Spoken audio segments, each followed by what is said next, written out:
Pertanyaan yang sering ditanyakan ke kami sebagai apologet itu adalah Nabi Muhammad SAW itu tidak pernah mengajarkan akhlak yang baik. Tidak ada yang bisa ditiru dari Nabi Muhammad. Nah ini pertanyaan. Nah, bagaimana cara kita mengcounter itu? Nabi Muhammad adalah rasul bagi umat Islam. Paulus rasul bagi mereka. Berarti supaya seimbang kita harus adu nih antara rasul dan rasul. Nah, kita tanamkan kemudian pemahaman terhadap penikmat dunia apologet bahwa di Kristen tak ada satupun di antara mereka yang mengetahui sejarah hidup Paulus. Kalau Nabi Muhammad, sirah nabawiyah lengkap, bisa kita baca. Itu yang pertama. Yang kedua, Nabi Muhammad secara silsilah lengkap. Paulus, nama ayahnya saja nggak ada yang tahu. Sampai hari ini, sudah 2000 tahun lamanya.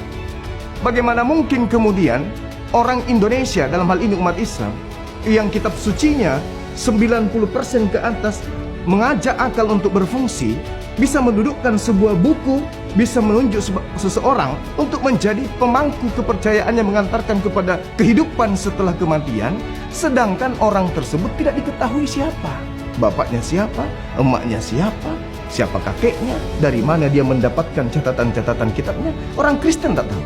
Jadi pertanyaan yang seperti itu kita kembalikan.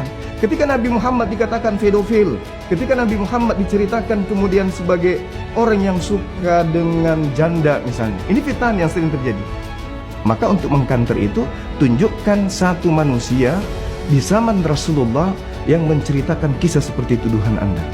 Sederhana kan? Nah sekarang tolong tunjukkan orang yang sesaman dengan Paulus yang menceritakan tentang kisah hidup beliau. Dari dia lahir sampai beliau meninggal dunia. Ada buku yang boleh kami umat Islam baca supaya kami bisa tahu selayak Nabi Muhammad kami tahu kisah hidupnya. Kami pun rindu ingin mengetahui kisah hidupnya pengarang kitab Saudara Kristen. Ada cerita itu, ada buku itu, biar kami beli. Tapi sampai hari ini 2000 tahun sampai 2 jam sebelum kiamat, buku itu tidak pernah akan ada. Artinya mereka menerima sebuah pengajaran yang sifatnya masih fiktif. Kan tak ada sumber, tak ada sanad, tak ada mata rantai penyampaian kabar dari apa yang dicatat di sebuah buku yang mereka imani sebagai atau mereka imani sebagai buku suci. Jadi tuduhan mereka harus mereka buktikan. Yang mengetahui Nabi Muhammad, siapa beliau, bagaimana tindakan beliau, akhlak beliau, adalah keluarga beliau, masyarakat beliau, sahabat beliau, murid-murid beliau, orang yang sesaman dengan beliau, orang yang sebangsa dan setanah air dengan beliau. Tolong tunjukkan kitab apa yang menceritakan tentang tuduhan Anda yang bersumber dari yang saya katakan tadi. Tidak ada. Jadi cakupannya hanya melemparkan hujatan. Nah, ini celakanya kalau materi apologet Islam ini tidak diajarkan secara kulum yang pasti terhadap umat Islam itu sendiri, maka pertanyaan-pertanyaan ini bisa melemahkan akidah.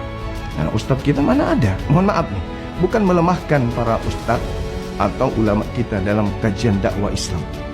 Kurang apa lagi mereka? Mereka sempurna dalam membina akidah umat Islam, sempurna. Para guru-guru kita sempurna. Tapi ada satu yang terlupakan.